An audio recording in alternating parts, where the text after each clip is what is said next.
I think the oatmeal sounds great, Robbie, Sean piped up. Can I have that, please, plus biscuits and sausage gravy and a cheese omelet with a side of bacon? Ah, the legendary appetite of the growing boy. I checked with Howard. Whatever he wants is fine. For me, the pancakes with the yogurt topping and sausages, please. Howard smiled up at me. His appearance how I imagined Abe would look in another few decades. Curly walnut-colored hair shot through with silver. The same dimple as Abe's, and deep smile lines around his dark eyes, making the elder O'Neill look kindly, even when he wasn't smiling. Coming right up. I hurried the order over to my tall young co-chef. She'd been my right-hand person since I'd opened more than a year ago. Dana was a two-armed wonder, pouring and flipping and pushing things around on the grill. That order needs hot chocolate and 2 OJs, and that one's ready to go too. She gestured with her chin at the top of the counter in front of the grill, where we set finished plates. I see Mr. Greenberg is here, she murmured. Her lips curled as if she'd tasted moldy bread. You know him?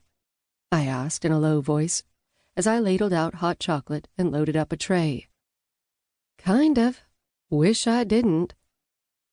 Tell me later, okay? When she nodded, off I went. After I delivered an order of sunny side up with bacon and a kitchen sink omelet to 2 older women in slightly garish holiday sweaters, one embroidered with dancing elves and reindeer, and one appliqued with interlocking wreaths. The white-haired one pointed to my lit-up Christmas tree in the corner. What are all them cute cardboard skillets you got hanging on the tree? She asked. I smiled. They're part of the gift tree project for the Mother's Cupboard Community Kitchen. Each ornament has a child's first name, their age, and one thing they need or really want. You can take the ornament and donate that item to the charity. They like them wrapped and labeled with the child's name, but you can also deliver just the gift and they'll put it in a gift bag. It had been a no-brainer when the organization asked me if I would be a sponsor for the project. Even people who didn't donate in any other way during the rest of the year felt the urge to help others during the holidays. Is it clothes or toys and such? The other woman asked. Some of everything, I said. One of them simply has books written on it. I have a big box behind the tree if you want to bring stuff back here, or you can take it to their center in Nashville. I'm going to get me one now. The first woman stood. Sis, you want I should grab one for you too? You bet your sweet bippy I do.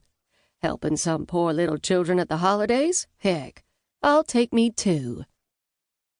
Thank you both, I said. It's a great cause. Enjoy your breakfasts now. When the O'Neills' plates were ready, I carried them and Jed's to their table. A tall woman with spiky white blonde hair arrived at the table at the same time. It was Corinne Nilsson, a woman I'd been introduced to when she ate here earlier in the year. I hadn't seen her since. Hi, Corinne, I said. Are you joining these gentlemen for breakfast? Hi, Robbie. No, I just need a word with Mr. O'Neill. She glared at Jed as she spoke, the color high in her cheeks. Howard stood abruptly. Let's talk over there. He hurried her away from the table. Sean looked as confused as I felt, but when I set his food down, his eyes lit up. Thanks, Robbie. This looks like perfect.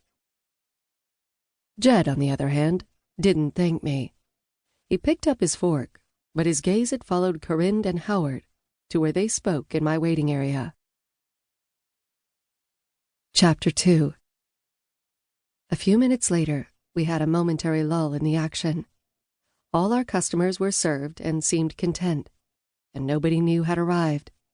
Howard had returned to his table after Corinne departed. Clicks of flatware on porcelain, pops of sausages, and the murmur of conversation combined to make my favorite soundtrack. I looked up at Dana, who was more than half a foot taller than me.